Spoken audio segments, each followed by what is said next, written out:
నమస్తే. నేను మీ గాయత్రి. ప్రస్తుతం మనతో పాటు ఉన్నారు ప్రముఖ ఆధ్యాత్మికవేత్త, జ్యోతిష పండితులు పోతుకూచి చంద్రమౌళి శాస్త్రి గారు.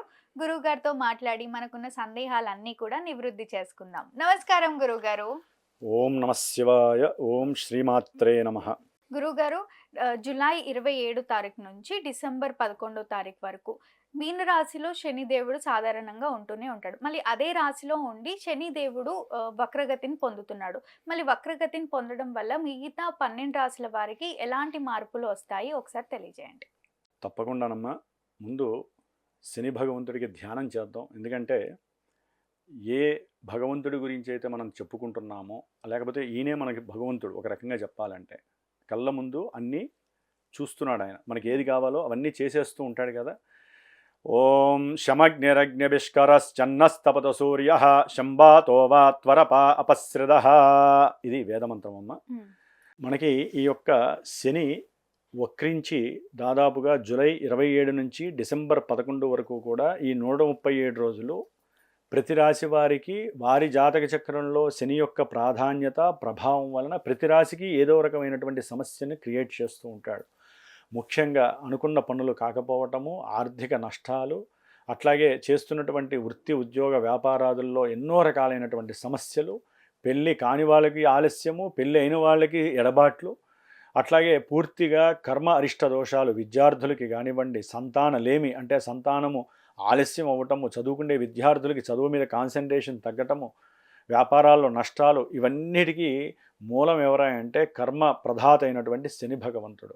కాబట్టి మన జన్మజాతకంలో లగ్నం ఏదైనా మనకి నడుస్తున్నటువంటి దశలు అంతర్దశలు ఏదున్నప్పటికీ కూడా గోచారంలో వీరి యొక్క మానసిక స్థితి శని మీద మాత్రమే ఆధారపడి ఎక్కువగా వెయిటేజ్ ఉంటుంది. కాబట్టి నా యొక్క పీఠంలో ప్రతి నెలా కూడా ఒక 8 రోజులు శనికి సంబంధించినటువంటి ఎవరైతే ఏలినాటి అష్టమ అర్ధాష్టమ శనిగ్రహ దోషాలు కానీ, పుష్యమీ నక్షత్రము, అనురాధ నక్షత్రము, ఉత్తరాభద్ర నక్షత్రం కలిగినటువంటి శనిగ్రహ జాతకులు కానీ, మకర రాశి కుంభరాశి జాతకంలో శని మహర్దశ కానీ అంతర్దశలు విదశలు జరుగుతున్న వాళ్ళు కానీ, ఇందాక చెప్పినటువంటి అంటే ఇవన్నీ ఏమీ లేవండి గురువుగారు, మా పేరిది అయినా కూడా మాకు ఈ సమస్యలు ఈ విధంగా ఉన్నాయి, కోర్టు సమస్యలను ఇందా చెప్పిన సమస్యలు అనుకుంటే కనుక వారందరి యొక్క యోగక్షేమాల కోసము నా వంతుగా మంత్రబలాన్ని జోడించి, నా మానసిక బలము మంత్రబలము జోడించి ఒక గురువుగా నెలలో ఒక 8 రోజులు శనివారం నుంచి శనివారము అంటే అమావాస్య ముందు వచ్చేటటువంటి శనివారం నుంచి మళ్ళీ శనివారం వరకు 8 రోజులు ఆయన సంఖ్య ప్రకారము 19,000 సార్లు శనికి సంబంధించినటువంటి వైదిక మంత్రాన్ని బ్రాహ్మణుల చేత చేయిస్తూ, అమావాస్య శనికి ప్రీతికరమైనటువంటిది, మనందరికీ భయంకరమైనటువంటిది. కాబట్టి ఈ యొక్క శని ఇచ్చేటటువంటి దోషాలని హరించుకోవడానికి ఈ 8 రోజులు చేసినటువంటి ఆ యొక్క జపతీర్థాన్ని ప్లస్ దానికి సంబంధించినటువంటి శని యొక్క కంకణ ధారణ అని ఉంటుంది. అది హోమంలో ఆ యొక్క అమావాస్య రోజున ఈ 4.5 నెలలు శని మృత్యుంజయ పాశుపత హోమాన్ని ఆచరించి ఆ భస్మాన్ని ఎవరైతే నన్ను సంప్రదిస్తారో వారికి నేను చక్కగా దాన్ని పంపిస్తే దాన్ని గనక ఎవరైతే ధరిస్తారో ఈ యొక్క కష్ట నష్టాల నుంచి వారు బయటికి అంటే వాళ్ళంతటా వాళ్లే బయటపడేటటువంటి మార్గము ఇదొక్కటి సూక్ష్మమైన మార్గము. మీరు ఎన్ని చేసుకున్నా మంత్రబలము అత్యంత శ్రేయస్కరము. శనిని ఎవరైతే మంత్రపూర్వకంగా మనం ఆ యొక్క కిరణాల యొక్క ఎఫెక్షన్ తగ్గిస్తామో తప్పకుండా అది మంచి జరుగుతుంది. ఇంకొక చిన్నది ఏంటంటే గుర్రపు నాడాతో ఉంగరాన్ని అంటే ఏ ఏ గుర్రం అయితే గనక ఎక్కువ కాలం వాడుతుందో ఆ గుర్రపు నాడాతో ఉంగరాన్ని చేయించి అది హోమ భస్మంలో ఒక 3 రోజులు పిరమిడ్లో పెట్టి దానికి శక్తిని ఆపాదింపజేసి ఆ గుర్రపు నాడాతో చేసినటువంటి ఉంగరాన్ని ఎవరైతే మిడిల్ ఫింగర్కి కనుక ధరిస్తారో శని ఇచ్చేటటువంటి ఎఫెక్ట్స్ తగ్గి ఆరోగ్యము, ఐశ్వర్యము, అనుకున్న కార్యలాభ సిద్ధి, ఉద్యోగ లాభ సిద్ధి ఇలాంటివన్నీ కూడా ఆ యొక్క ఉంగరం ద్వారా కూడా కిరణాలు ఎక్కువగా లాక్కుంటూ ఉంటాయి. కాబట్టి ఆయన ఇచ్చే నెగిటివ్నెస్ని తప్పించుకొని పాజిటివ్ తెప్పించేటటువంటి ప్రయత్నంలో నేను చేసే ఈ యొక్క ప్రయోగాత్మకమైనటువంటి మంత్రతాంత్రిక చర్యలో ఎవరైతే ఇబ్బందులు పడుతున్నారో వారు కూడా నన్ను సంప్రదించండి. వారికి కూడా ఈ ప్రసాదము వితరణ చేసి మీ యొక్క యోగక్షేమాల కోసము నా యొక్క శక్తిని కూడా ధారపోయడానికి నేను సిద్ధంగా ఉన్నాను. ఓం శం శనేశ్వరాయ నమః. అయితే ఈ శని భగవానుడు మామూలుగానే ఆయన నడిచేటటువంటి విధానము చాలా స్లోగా ఉంటుంది, నెమ్మదిగా ఉంటుంది. ఒక్కొక్క రాశిలో 2.5 సంవత్సరాలు, వక్రించినప్పుడు ఇంకొక 4 నెలలు మళ్ళీ లేట్ అవుతుంది. ఈ విధంగా ఒక రాశిలో 3 సంవత్సరాల వరకు ఆయన యొక్క వైబ్రేషన్స్ అవును. ఉంటాయి ఉంటూనే మనకి. ఉంటాయి. మరి ఆల్రెడీ మీనరాశిలో ఆయన ఇప్పుడు ప్రెజెంట్ రేవతి నక్షత్రము 3వ పాదంలో ఉన్నాడు. హ్మ్. అంటే మనకి మీనరాశిలో పూర్వాభాద్ర నక్షత్రము 4వ పాదం ఉంటుంది. ఉత్తరాభాద్ర నక్షత్రము 1, 2, 3, 4 పాదాలు ఇవన్నీ దాటేశాడు ఆయన. హ్మ్. దాటి రేవతి నక్షత్రం అంటే బుధ నక్షత్రం అంటారు దీన్ని. ఈ బుధుడు శనికి మిత్రుడు అవుతాడు. 3వ పాదంలో ఆయన ఇప్పుడు సంచరిస్తున్నాడు. ఎప్పటి వరకు? జూలై 26 అర్ధరాత్రి వరకు కూడా ఆయన అదే నక్షత్రంలో చక్కగా రుజుమార్గము. మనకి 2 ఓకే. మార్గాలు ఉంటాయి మా హ్మ్. గ్రహాలు. రుజుమార్గం అంటే డైరెక్ట్గా మోషన్ వెళ్తూ ఉంటారు. హ్మ్. వక్రగతి అంటే స్లో అవ్వటం. ఆల్రెడీ స్లో అవుతాడు, ఇంకా స్లో అవుతాడు ఆయన. ఓకే. అంటే అనుకున్న సమయానికి అక్కడికి వెళ్ళలేడు ఆయన. హ్మ్. దానికి ఏంటంటే మనకి శాస్త్రరీత్యా సూర్యుడి నుంచి శనిగ్రహము అనేటటువంటిది కొన్ని డిగ్రీలు దూరం వెళ్ళే కొద్ది ఏంటంటే ఈయన యొక్క వైబ్రేషన్స్, సూర్యుడి యొక్క వైబ్రేషన్స్ ఆ గ్రహానికి తగ్గుతాయి. కిరణాలు, ఓకే. కిరణ హ్మ్. శక్తి. హ్మ్. దానివల్ల ఏంటి, తిరిగేటటువంటి ఆ స్లో ప్రొసీజర్లో కూడా ఇంకా దూరం అయ్యేసరికి ఇంకా స్లో అవుతాడు. ఓకే. ఇక్కడ దాన్ని వక్రగతి అంటారు. హ్మ్. ఆయన అదే రాశిలో ఉంటాడు. రేవతి నక్షత్రం 3వ పాదంలోంచి 2లోకి వస్తాడు, 2లోంచి 1లోకి వస్తాడు. అక్టోబర్ 9వ తారీఖు నుంచి సొంత నక్షత్రమైన ఉత్తరాభాద్ర నక్షత్రం 4లోకి వస్తాడు ఆయన, వెనక్కి వెళ్తూ వెళ్తూ. ఓకే. అంటే అక్టోబర్ 9 నుంచి డిసెంబర్ 11 వరకు కూడా ఈయన సొంత నక్షత్రంలో ఉండి, వీరి జన్మజాతకంలో కనుక శని భగవానుడు అసలు మంచివాడా చెడ్డవాడో ముందు అది తెలుసుకోవాలమ్మా. హ్మ్. ఎందుకంటే జన్మ రాశి అనేటటువంటిది చంద్రుడి యొక్క మానసిక స్థితిని తెలియజేస్తుంది. అవును. అంటే హ్మ్. మనస్సు యొక్క వికారాలు, బాధలు, ఆందోళనలు, అనుకున్న పనులు జరగకపోవటము, ఏదైనా అనుకున్న డబ్బులు రాకపోతే మనసంతా అతలావితలం అయిపోయి, ఓకే. టెన్షన్స్ ఎక్కువైపోయి, దీర్ఘకాలిక అనారోగ్యాలను ఉంటాయి చూసారా. కొంతమందికి షుగర్లు వస్తాయి, కొంతమందికి హ్మ్. బీపీలు వస్తాయి, కొంతమందికి క్యాన్సర్స్ వస్తాయి. అంటే ఓకే. లాంగివిటీగా ఉన్నటువంటి రోగాలన్నీ ఎప్పుడు వస్తాయి? మనసు ఆందోళన పడ్డప్పుడు. అప్పు చేస్తారు, తీర్చలేరు, టెన్షన్ పడతారు. ఇంట్లో పెళ్ళిళ్ళు కావు, 40 ఏళ్ళు వచ్చినా 35 ఏళ్ళు వచ్చినా కూడా ఆడపిల్లలకో మగపిల్లలకో పెళ్ళిళ్ళు కావు. ఏంటో వాళ్ళకి అర్థం కాదు, ఓకే. ఎందుకు అవుతుంది, అంతా శని శని అంటారు. అంటే ఈ మార్పు వల్ల జన్మజాతకం మీద కూడా ఎఫెక్ట్ పడుతుందా? జన్మజాతకం రీత్యానే ఇప్పుడు మార్పులు కలుగుతాయి. హుహు. ఇప్పుడు కొంతమందికి మేషరాశి ఉందమ్మా, సపోజ్ హ్మ్. మనకి ఈ మీనరాశిలో ఉన్నాడు ఆయన, ఏలినాడు శని కదా. కొంతమందికి నెగిటివ్ వైబ్రేషన్స్ అయినాయి, కొంతమందికి పాజిటివ్ కూడా జరిగినాయి. ఓకే. దానికి కారణం ఏంటి? వారి యొక్క జన్మజాతకంలో శని భగవానుడు శుభుడా అశుభుడా, ప్రతి హుహు. జాతకంలో కూడా హ్మ్. అమ్మ లగ్నాన్ని అనుసరించి ఇప్పుడు మేషరాశి ఉందనుకోండి, ఈ శని అశుభుడు. ఓకే. ఆయన ఎక్కడున్నాడు, ఏ నక్షత్రంలో ఉన్నాడు, ఈయన నక్షత్రాల్లో హ్మ్. ఎవరున్నారు, అసలు జన్మజాతకం చూడాలంటే అమ్మా దాంట్లో ఎంతో థీరీ ఉంటుంది. అది చూసే కదా మేము చెప్పేది. అవును. హ్మ్. ఇప్పుడు గోచార రీత్యా మేషరాశి వారికి ఏలినాడు శని, అట్లాగే కుంభరాశి వారికి ఏలినాడు శని. ఈ శని శని శని అని హ్మ్. చూసేవాళ్ళు ప్లస్ చెప్పేవాళ్ళు కూడా చెబుతున్నారే కానీ, వినేవాళ్ళు వింటున్నారే కానీ, అసలు ఈ శని మనకు మంచి చేస్తాడా చెడు చేస్తాడా అది తెలుసుకోవాలి. అది తెలుసుకోవాలంటే హ్మ్. మరి కొంతమందికి పెళ్ళిళ్ళు కాక లేట్ అయిన వాళ్ళు ఉన్నారా? అవును. అసలు ఏలినాడు శని ప్రారంభమైన దగ్గర నుంచి ఇప్పటి వరకు కొన్ని లక్షల మందికి పెళ్ళిళ్ళు కాలేదా? హ్మ్. కొంతమందికి విపరీతమైనటువంటి డబ్బు కలిసి వచ్చి కోట్ల కోట్లు సంపాదించుకోలేరా? అవును. ఆ! కొంతమందికి అనారోగ్యం ఉన్న వాళ్ళకి ఆరోగ్యం ప్రదంగా అవ్వలేదా ఆపరేషన్స్ హ్మ్. అయిపోయి? హ్మ్. నేను అనేది ఏంటంటే అందరికీ ఇదే మీనరాశి, ఇదే కుంభరాశి, ఇదే మేషరాశిలో వాళ్ళకి కూడా ఎన్ని రకాల శుభాలు జరగాలో అన్నీ జరిగినాయి. ఏ స్థానంలో ఉన్నాడు అని పరిశీలించుకోవాలి. జన్మజాతకంలో హ్మ్. ఆయన లగ్నము అని ఉంటుందమ్మా. హ్మ్. అంటే శరీరము, మనసు, ఆత్మ అని 3 ఉంటాయి. ఓకే. అది జన్మ లగ్నాన్ని బట్టి ఈ శని కొంతమందికి వృషభ లగ్నం అయిందమ్మా. హ్మ్. వృషభ లగ్నానికి శని భగవానుడు రాజయోగ ప్రదుడు. అవునా? అట్లాగే మకర లగ్నానికి కూడా ఉన్నంతలో ఆయన శుభుడు. ఓకే. తులా లగ్నం అయితే ఆయన శుభత్వాన్ని ఇస్తాడు, హ్మ్. యోగాన్ని ఇస్తాడు. హ్మ్. మరి ఇవి చూసుకోకుండా మనకి రాశి వరకే చూసుకుంటే ఎట్లా? అందుకనే ఎవరైనా సరే శని వక్రిస్తున్నాడన్నా, రుజుమార్గంలో ఉన్నాడన్నా భయపడాల్సిన అవసరమే లేదు. హ్మ్. శని భగవానుడు ఎప్పుడూ గొప్పవాడే. జన్మజాతకం చూపించుకోవాలి అయితే ఫస్ట్. అక్టోబర్ 9 నుంచి సొంత నక్షత్రంలోకి వచ్చినప్పుడు డిసెంబర్ 11 వరకు గజగజలాడిస్తాడు. చాలా జాగ్రత్తగా ఉండాలి. ఏది? వారి యొక్క జన్మజాతకాన్ని బట్టి. ఓకే. శని మహర్దశలు నడుస్తున్నా, అంతర్దశలు నడుస్తున్నా ఆయన సామాన్యంగా ఊపు తగ్గించకుండా పరిగెత్తిస్తాడు జనాన్ని. హ్మ్. ఇంకొకటమ్మా, మనకి దశలు అంతర్దశలు జరుగుతాయి. అవును. వాటిని బట్టి కూడా ఈ యొక్క శని ప్రభావం ఎక్కువ ఉంటుందా, తక్కువ ఉంటుందా అనేది మనం ఉంటుందో తెలుసుకోవాలి. తెలుస్తుంది. అందుకనే కదా మాలాంటి వాళ్ళకి మా జన్మజాతకంలో ఏం తెలుస్తోంది గురువు గారు, అసలు ఏం జరుగుతోంది, మాకు ఈ విధమైన ప్రాబ్లమ్స్ అనేది మమ్మల్ని అడిగేది అందుకనే కదమ్మా. మేము అన్ని పరీక్ష చేసి అమ్మ ఈ ఈ ఇప్పుడు జరుగుతున్నటువంటి దశలు బాగాలేదు, దానికి తోడు ఈ శని ఏం చేస్తాడు, బాగాలేనప్పుడే ఈయన ఇవ్వాల్సిన కర్మ ఫలితాలన్నీ ఇస్తాడు. జన్మజాతకంలో ఒకరికి బుధమహర్దశ నడుస్తోందమ్మా, మిథున లగ్నం అనుకోండి, చదువు పరంగా, ఆరోగ్యరీత్యా, ఉద్యోగరీత్యా, ఇట్లా ఆ లగ్నాన్ని బట్టి, శని ఉన్న స్థానాన్ని బట్టి, ఆయన ఉన్న స్థానాధిపత్యాలను బట్టి, శని ఉన్న నక్షత్రాన్ని బట్టి వీళ్ళకి ప్రాబ్లమ్స్ అనేవి రకరకాలుగా ఇస్తాడు. ఇవి చూసే వాళ్ళకి తెలియదు, తెలుసుకున్న మాకు మాత్రమే ఇన్నర్ డెప్త్ అని ఉంటుంది జాతకరీత్యా. అందుకనే ప్రస్తుతానికి ఈ యొక్క శని యొక్క వక్రీగత దోషం ఇది.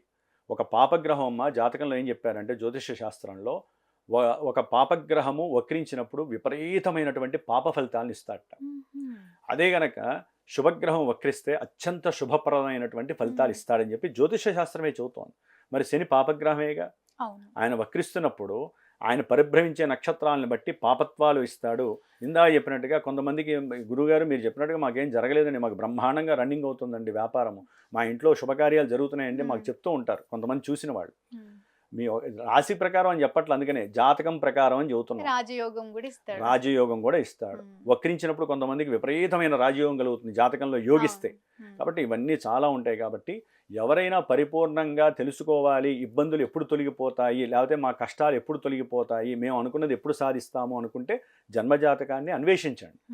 గోచారం బట్టి మీరు ఏం స్తోత్రాలు చదవాలి, ఏం పూజలు చేయాలి, ఏం దానాలు చేయాలో చేయాలి. అందరూ శనిదానం ఇవ్వకూడదమ్మా. జన్మజాతకంలో శని యోగించేవాడు అనుకోండి, వీళ్ళు శనిదానం ఇస్తే ఏంటంటే వీళ్ళ యోగం అంతా వేరే బ్రాహ్మణులకి వెళ్ళిపోతూ ఉంటుంది. అది కూడా చూపించుకోవాలి. ఏళ్ళనాడు శని కదా అని చెప్పి మేషరాశి వాళ్ళందరూ ఇచ్చేస్తే ఎట్లా?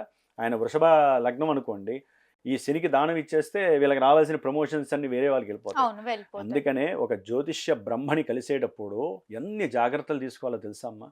కాబట్టి శని యొక్క వక్రీగత దోషము అనేటటువంటిది చాలా వరకు మన ప్రపంచాన్ని, ప్రకృతిని కూడా గడగడలాడిస్తూ ఉంటుంది. ఎన్నో రకాలైనటువంటి ఇప్పుడు నడుస్తుంది వర్షాకాలము, జల ప్రమాదాలు కావచ్చు, లేకపోతే మనకున్న పంచభూతాలలో మొత్తం వరుణదేవుడు. ఒక రకంగా చెప్పాలంటే వర్షాలు సరిగ్గా పడచ్చు, పడకపోవచ్చు. రైతులు ఆయన చూసే దృష్టిని బట్టి కూడా ఆ వ్యవస్థలు నిర్వీర్యం అవుతాయమ్మా. ఆర్థిక వ్యవస్థ కుదేలవుతుంది. వ్యవసాయ భూములు, వాటికి సంబంధించినటువంటి పంటలు తగ్గే అవకాశం ఉంటుంది. కోర్టు కేసులు ఇవి డిఫరెంట్గా పక్కకి వెళ్ళిపోతూ ఉంటాయి. ఒక కేసు గురించి అనుకుంటే ఇంకో కేసుల్లోకి వెళ్తాయి. ఎన్నో మార్పులు చేర్పులు జరుగుతాయి.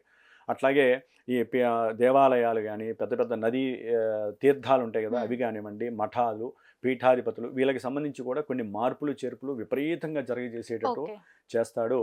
కర్మ పరిపాలకుడైనటువంటి కర్మల్ని మనందరికీ కూడా పరిశుద్ధంగా ఇచ్చేటటువంటి శని భగవాన్. తప్పకుండా గురుగారు, ఈ 12 రాశుల వారికి క్లియర్ గా ఎలా ఉంది అనేసి ఒక్కొక్క రాశి గురించి తప్పకుండా అమ్మా. గురుగారు, ఇప్పుడు చివరి రాశి అయిన మీన రాశి వారి గురించి మాట్లాడుకుందాం. మీన రాశి వారికి ఎలా ఉంటుంది శని వక్రగతిలో చేరడం వల్ల? వీరికి ఎలాంటి ఫలితాలు లభిస్తాయి? ముఖ్యంగా శని దేవుణ్ణి ఎలా ఆరాధించాలి, అలానే ఏ దేవుణ్ణి ఆరాధిస్తే వీరికున్న ఫలితాలు అంటే వీరికున్న కష్టాలన్నీ కూడా తొలగిపోతాయి? ఏం లేదు, మీనరాశిలో రేవతి నక్షత్రంలో ఉన్నటువంటి ఈ శని భగవంతుడు ఏలినాటి శని, అంటే నెత్తి మీద కూర్చున్నాడు ఆయన. సరే, ఒక్కరికి ఒక రకమైన బాధలు, సమస్యలు. కొంతమందికి ఏంటి, తల్లి తరపు బంధువులతో వివాహపరమైనటువంటి సంబంధ బాంధవ్యాలకి ఇబ్బందులు. అంటే తల్లి తరపు బంధువులు వీరికి వివాహానికి రావటం, వారు ఒప్పుకోకపోవటం, దానివలన తల్లికి ఆ కొడుకో కూతురుకో కొంచెం మాట ద్వేషం కలగటం. ఇదొకటి. ఈ అక్టోబర్ 9 వరకు కూడా ఇలాంటివి జరుగుతూ ఉంటాయమ్మా. బుధ నక్షత్రంలో శని అంతవరకు. ఎందుకంటే శని ఈ మీనరాశి వారికి లాభస్థానానికి అధిపతి. అంటే లాభస్థానం అంటే ఏంటి? అభీష్ట స్థానం. వీరు ఏదైతే నాకు ఇది కావాలి అని కోరుకుంటారో, అది ఉద్యోగ విషయంలో కావచ్చు, ప్రమోషన్ విషయంలో కావచ్చు, లేకపోతే స్నేహితుల విషయంలో కావచ్చు, ఏ విషయంలోనైనా సరే నేను ఇది చెయ్యాలి, ఇలా కావాలి అనుకున్నప్పుడు, ఇప్పటి వరకు డిప్రెషన్స్ అయితే కనుక అనుకున్నది జరక్క లేట్ అవుతుంటే, ఇప్పుడు ఈ జూలై 27 నుంచి అక్టోబర్ 9 వరకు ఏంటంటే ఇందా చెప్పినట్టుగా ఈ వివాహ విషయంలో కొన్ని ఇబ్బందులు ఎదురవుతూ ఉంటాయి, అంటే ఫెయిల్ అవుతూ ఉంటాయి. అట్లాగే ముఖ్యంగా విద్యార్థులకైతే కనుక విద్యాపరంగా కొంచెం డౌన్ఫాల్ ఎక్కువగా జరగడానికి అవకాశం ఉంటుంది. ఇప్పటివరకు ఏంటంటే చదువులో వీరు ఎక్కువగా రాణించలేరు, చదువులో వీరు శ్రద్ధ పెట్టలేరు, చదువు పరంగా విఘ్నాలు ఎదురవడం జరిగితే ఇప్పుడైతే ఏంటంటే డౌన్ఫాలే ఎదురయ్యే అవకాశం ఉంటుంది మీనరాశి వారికి. చదువుకుందాం అనుకుంటారు, ఏదన్నా చదువుకోలేని పరిస్థితి, మనసుగా ఉండదు, ఏదో తెలియదు, పూర్వం చేసినటువంటివన్నీ గుర్తొస్తూ ఉంటాయి, పనికిమాలినవన్నీ గుర్తొస్తాయి. దాని ద్వారా ఏంటంటే మనసంతా వీళ్ళు పాడు చేసుకుంటారు, ఇంకెవరు పాడు చేయరు, వీళ్ళే పాడు చేసుకుంటారు. అవన్నీ తలుచుకోవడం ఎందుకు, పాడు చేసుకోవడం ఎందుకు. కొంతమందికి ఏదో ఎప్పుడో జరిగినటువంటి అభీష్టాలు ఉంటాయి, అట్లా ఉన్నాను, ఇట్లా వెళ్ళాను, ఇట్లా ఉన్నాను, ఈ ఫ్రెండ్తో ఇట్లా ఉన్నాను, ఇట్లా అవన్నీ గుర్తొస్తాయి. కొంతమందికి అది పాజిటివ్ అనుకోండి, తృప్తిగా అనుభవిస్తారు. కానీ ఇక్కడ శని అట్లా చేయడు, ప్రతిదీ నెగిటివే ఇస్తాడు.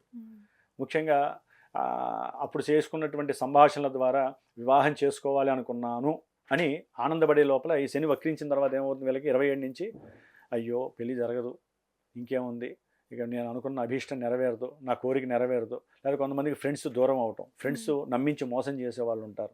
ఇప్పుడు జరిగేవన్నీ, ఇప్పటివరకు ఫ్రెండ్స్ మోసం చేసే వాళ్ళైనా వీళ్ళకి ఆ జ్ఞానం పనిచేయదు, నా ఫ్రెండే అనుకుంటారు. ఇప్పుడు మాత్రము దాదాపుగా 44.5 సంవత్సరాల 4.5 నెలలు అనుకున్నాం కదా, డిసెంబర్ 11 వరకు మొత్తం ఆయన ఎవరు మంచి ఎవరు చెడో మీనరాశి వారికి తెలియజేస్తూ ఉంటాడు. అంటే కోల్పోయేటట్టు చేస్తూ ఉంటాడు సిస్టమ్. ఎక్కువగా డిప్రెషన్స్ లెవెల్స్ ఎక్కువ అవుతాయమ్మా.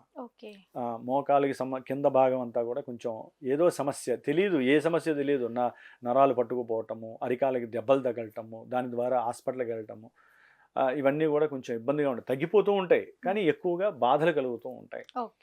అట్లాగే స్నేహితులు కాస్త వీళ్ళని నమ్మించేటట్టుగా చేస్తారు. ఇక్కడ వీళ్ళు జాగ్రత్తగా ఉండాలి, ఎందుకంటే నమ్మక ద్రోహం తట్టుకోలేని పరిస్థితి కూడా ఎదురే అవకాశం ఉంటుంది. ఇక్కడ వీళ్ళు స్టామినాతో ఉండాలి. కాబట్టి ఈ 2 నెలలు ఎలా ఉంటుంది, కొంతమందికి వ్యాపారపరమైనటువంటి ఇబ్బందులు ఎదురవుతూ ఉంటాయి. కొంతమంది ఏంటి, పెట్టుబడి పెడదాము అని బ్యాంకుకి వెళ్ళటం, అక్కడ వాళ్ళని సహాయం అడగటం, వాళ్ళేంటి ఇస్తాము అని చెప్పి తర్వాత ఫోన్ చేసి మీకు ఇవ్వడం కుదరదమ్మా, మీకు ఈ స్టామినా సరిపోదని చెప్పటం, లేదా ఈ పత్రాలు సరిపోవని చెప్పటం, ఇలాంటివి కూడా ఆ బ్యాంకు వాళ్ళు చెప్పటం. అంటే ధనపరంగా కూడా వీళ్ళకి అనుకున్న కార్యక్రమాల్లో ఎదురు దెబ్బ తగలటం. కుటుంబంలో వీరు ఒకటి మాట్లాడితే వాళ్ళు ఇంకో రకంగా అర్థం చేసుకోవటం, వాళ్ళు ఎదురు చెప్పేసరికి వీళ్ళు తట్టుకోలేక మానసికంగా మళ్ళీ అస్తవ్యస్తకి గురవడం. అంటే మళ్ళీ ఒంటరితనం, నేను ఎప్పుడు ఒంటరిదాన్ని, లేదా నేను ఒంటరివాడిని, నేను అనుకున్నవి ఏవీ జరగవు, ఇలాంటి డిప్రెషన్స్కి వెళ్ళే పరిస్థితి మాత్రము ఈ మీనరాశి వాళ్ళు తెచ్చుకోకూడదమ్మా. పెట్టుబడులు పూర్తిగా పెట్టకుండా ఉండటం మంచిది, బెస్ట్. ఎందుకంటే 4.5 నెలలు ఆయన 12కి దగ్గర అవుతూ ఉంటాడు. ఇప్పుడు కాకపోయినా అక్టోబర్ 9 తర్వాత పెట్టారో ఇక అంతే, లాభాలు కాదు కదా, వాళ్ళని రక్షించే పరిస్థితి కూడా ఉండదు. అందుకనే ఒకవేళ అత్యవసరం మంచి జాక్పాట్ వచ్చిందండి నేను పెట్టాలి అని అనుకుంటే జన్మజాతకాన్ని టచ్ చేయాలి. టచ్ చేస్తేనేటమ్మా మనకి అక్కడ వెయిటేజ్ తెలుస్తుంది. ఇప్పుడు శని ఒక్కడే కాదుగా మొత్తం మన జాతకాన్ని పరిపాలించేది, జాతకాన్ని పరిపాలించే గ్రహాలకి ఈయన వాడుకుంటూ ఉంటాడు వాళ్ళని. ఈయన బ్లాక్ హోల్ అమ్మా, వాళ్ళు ఇచ్చే ఫలితాలని వీళ్ళు చేసుకున్న పూర్వజన్మల్లో పుణ్య ఫలితాలు ఉన్నాయనుకోండి, ఈయన కూడా కొంచెం సహకరిస్తాడు. పాప ఫలితాలు ఎక్కువగా ఉంటే ఏం చేస్తాడు, వేసేస్తాడు వీళ్ళని. అంటే ఒక గ్రహం వీళ్ళకి వివాహపరమైనటువంటి యోగాన్ని ఇస్తోంది జాతకంలో. ఇప్పుడు శని ఏం చేస్తున్నాడు, వీళ్ళ జన్మరాశిలో ఉండి 12లో వక్రించి వెనక్కి చూస్తున్నాడు, అంటే కొంచెం వెనక్కి ఉన్నాడు కదా. దానివల్ల ఏమవుతుంది, ఈ వివాహానికి ఆలస్యమో, లేకపోతే వీళ్ళ మీద లేనిపోని అపవాదాలు సృష్టించమో, లేకపోతే వివాహం అయిన తర్వాత విడదీయటమో, ఇట్లాంటివన్నీ పుట్టుకుంటాడు ఈయన. అక్కడేమో గ్రహం అనుకూలిస్తోంది, ఇక్కడేమో శని దాన్ని ప్రక్షాళన చేస్తున్నాడు. ఎందుకని, పూర్వజన్మలో నీ తప్పు చేసావు కాబట్టి నీకు శిక్ష వేసేవాడే. యముడేమో అక్కడేస్తాడు, శని ఏమో ఇక్కడేస్తాడు. అన్నదమ్ములు కదమ్మా శని యముడు. పైకి వెళ్ళాక మనకేం తెలియదు కదమ్మా, ఇక్కడ వేసే శిక్షలు తట్టుకోలేము. అందుకనే నాయన శని భగవాన్, వీళ్ళు మాత్రం తప్పకుండా శనికి జపం చేసుకొని దానం ఇచ్చుకోవడం అత్యుత్తమం. ఈ రాశి వాళ్ళు జాతకంలో ఇదే గనక శని యోగప్రదుడు అనుకోండి, వీళ్ళు ఇవ్వకూడదు, ఏ దానం ఇవ్వకూడదు. ఆయనకి ఇంకా ఎక్కువ బలాన్ని ఇచ్చేటటువంటి శక్తిని పెంచుకోవాలి. అందుకనే ఈ రత్నాన్ని పెట్టుకోవాలన్నా కూడా ప్రతి రత్నంలో ముఖ్యంగా ఇంద్రనీలం కానీ మయూర నీలం కానీ అందరికీ కూడా నేను చెప్పనమ్మా, అది కూడా పెట్టుకోవాలంటే జాతకంలో దానికి తగ్గ స్టామినా ఉండాలి. శని ఎంత బలంగా ఉంటే అక్కడ మాత్రమే పెట్టుకోవాలి తప్ప, పాపి అయి బలంగా ఉంటే పెట్టుకుంటే ఆయన తాడ తీసేస్తాడు. ఆయన కిరణాలు ఎక్కువైపోవట్లా, ముఖ్యంగా ఆరోగ్యం మీద దెబ్బ పడుతుంది. అందుకనే మీనరాశి వాళ్ళు కొంచెం ఈ యొక్క 137 రోజులు కొంచెం జాగ్రత్తగా ఉండండి. గురుగారు, మళ్ళీ మీనరాశి వారికి ఎలాంటి పరిష్కారాలు చేసుకుంటే మంచిది అంటారు? ఏం లేదు, మీనరాశి వారు కాస్త గుండె నిబ్బరంగా ఉండాలి. అనుకున్న పనులు అవ్వట్లేదు, డిసప్పాయింట్ అవుతున్నాం అనేటటువంటి ఆ ఉద్దేశాన్ని మనసులోంచి విరమించుకొని కొన్ని జాగ్రత్తలు పాటిస్తూ నిత్యము కూడా నువ్వుల నూనెతో ఇంట్లో దీపారాధన చేసి 8 ఒత్తులు కలిపి ఒక ఒత్తిగా పశ్చిమానికి తిప్పేటట్టుగా పెట్టుకొని, ఆ శనీశ్వరుడికి మంత్రం ఉంటుందమ్మా, నీలాంజన సమాభాసం రవిపుత్రం యమాగ్రజం ఛాయా మార్తాండ సంభూతం తం నమామి శనైశ్చరం. ఈ స్తోత్రాన్ని ప్రశాంతంగా 19 సార్లు ఆ దీపారాధన నమస్కారం చేసుకుంటూ తలుచుకోవాలి. తలుచుకొని ఆ తర్వాత ప్రతి శనివారము కూడా శివాలయంలో కాస్త నువ్వుల నూనె ఒక 200 గ్రాములు బాటిల్ ఇచ్చేసి కాస్త నువ్వుల నూనె దీపారాధనలో వేయండి పంతులు గారంటే ఆయన వేస్తారు. వాళ్ళ కళతో చూడాలి వేసింది. తర్వాత ఒక పాల ప్యాకెట్ తీసుకువెళ్ళి స్వామివారికి అభిషేకం చేయించుకోవటం. ఆ తీర్థం ఏదో రకంగా వీరికి వెళ్ళాలి, ఆరోగ్యపరంగా బాగుంటారు. ఆ తర్వాత ఏదైనా సరే శనగలు నైవేద్యం అదే రోజు నైవేద్యం పెట్టించేసి వారి చేతితో 10 మంది కన్నా పెట్టేసి వీరు కూడా ఆ శనగలు ఇట్లా కొన్ని నియమాలు పాటిస్తే మీనరాశి వాళ్ళకి అంటే నెత్తి మీద ఉన్నటువంటి బరువు ఉన్నా వీళ్ళకి తెలియకుండా ఆ బరువుగా ఉంటుంది. వీళ్ళు చేసుకోవాల్సిన పనులు చేసుకుంటూ ఉంటారు. ఏదైనా తప్పుదారి వేస్తున్నప్పుడు ఆ శని భగవంతుడే లేదు నువ్వు తప్పు వేయకు, నన్ను ఆరాధిస్తున్నావు కాబట్టి అని చెప్పి కొంచెం పక్కకి జరుపుతాడు. ఆయనే మళ్ళీ మనల్ని రక్షిస్తాడమ్మా. ఆయుష్నిచ్చేవాడు మనల్ని రక్షించడమ్మా. కాబట్టి మనం ఎవరైతే ఇబ్బంది పెడుతున్నారో వారితో పోట్లాడకుండా వారితో మాట్లాడితే కంపల్సరీ వారు కూడా రిప్లై ఇస్తారు. ఆ శనిగ్రహం కంపల్సరీ రిప్లై ఇస్తుంది. శివారాధన అత్యంత శ్రేయస్కరము. తప్పకుండా గురుగారు, ధన్యవాదాలు. శుభమస్తు.